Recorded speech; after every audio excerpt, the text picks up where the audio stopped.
이자만으로 거의 10억을 메꿨다고 합니다. 여기에서 중요한 질문 하나를 드리겠습니다.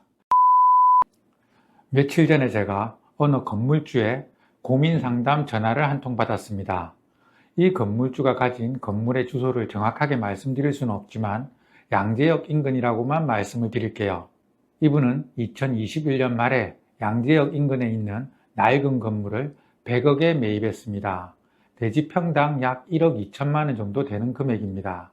건물의 위치를 확인해 보니까 지역적으로 임차인이 많아서 편하게 임대를 놓는다든지 높은 임대료를 받을 수 있는 지역은 아니었습니다. 매입 당시에도 수익률은 굉장히 낮았지만 매매 차익을 기대하면서 매입을 했다고 합니다. 매달 내야 하는 은행 이자가 월세보다 3천만 원 더 많았지만 매매 차익이 더 클 것을 기대하고 매입을 했다는 것입니다.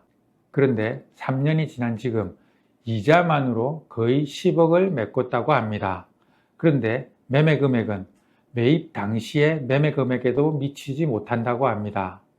그래서 이분은 지금이라도 손해를 보고 팔아야 할지 아니면 더 가지고 가면 희망이 있을지에 대한 고민 상담이었습니다.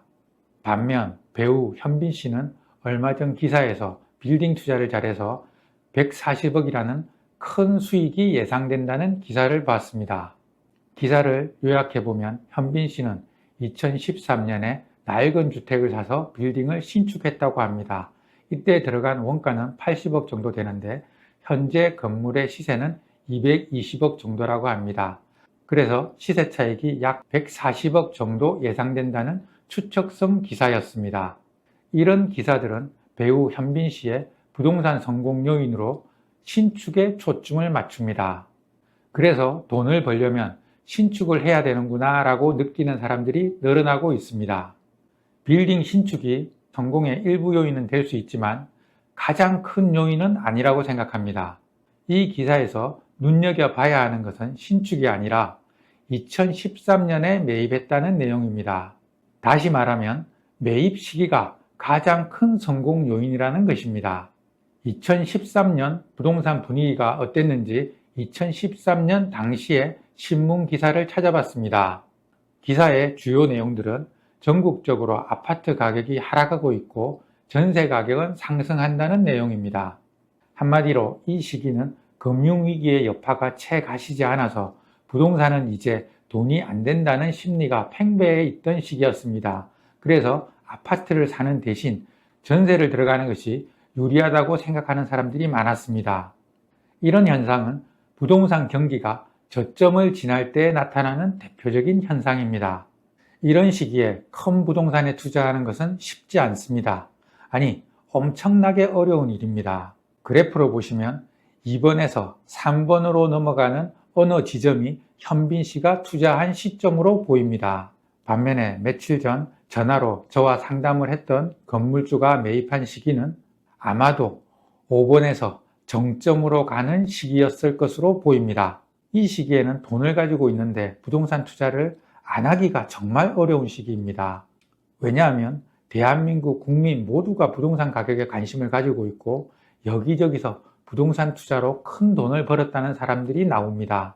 이때 돈을 가지고 있는데 부동산 투자를 안 하면 나만 바보가 된 것 같고 벼락거지라는 상대적 박탈감을 느끼게 되어 있습니다. 그래서 영끌이 유행하는 시기이기도 합니다. 여기에서 중요한 질문 하나를 드리겠습니다. 우리가 살고 있는 오늘은 그래프상에 몇 번과 몇 번 사이를 지나고 있을까요? 강남 중소형 빌딩 매매 시장으로 한정해 보겠습니다. 제가 경험한 바로는 작년 하반기 시작할 무렵이 3번과 4번 사이 어디쯤이 아닐까 하는 생각을 한 적이 있습니다. 그런데 이후 부동산 정책과 예상치 못한 사회적 이벤트로 지금은 2번과 3번 사이 어딘가로 후퇴해 있다고 생각하고 있습니다. 그렇다고 매수자 여러분이 실망하실 필요가 없습니다. 오히려 더 좋아졌다고 생각을 하셔야 됩니다. 4번 지점을 지나면 좋은 빌딩을 매수하기가 정말 어려워집니다. 오히려 지금이 좋은 빌딩을 매입하기 좋은 시기이고 그 좋은 시기가 더 연장되었다고 생각하시는 것이 좋습니다.